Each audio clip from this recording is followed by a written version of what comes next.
Indecision is the slowest form of failure.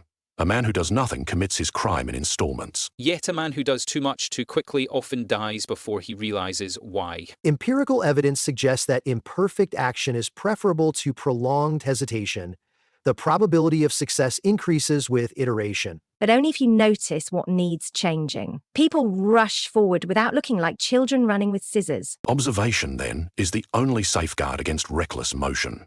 The mind must move before the feet do. A sound principle unless you're being chased. Then I'd recommend the feet move first. You introduce an important variable, external pressure.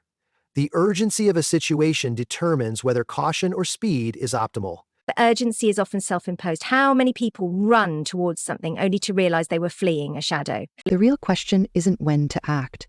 It's whether the choice was ever yours to begin with. A deterministic argument?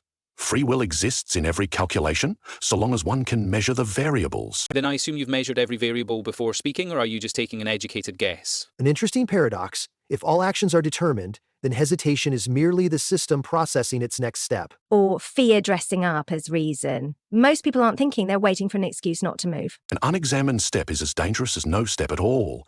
Motion without reason is merely decay. Then perhaps the goal isn't perfect motion, just movement that doesn't end in regret. Regret isn't in the steps you took. It's in the ones you knew you should have.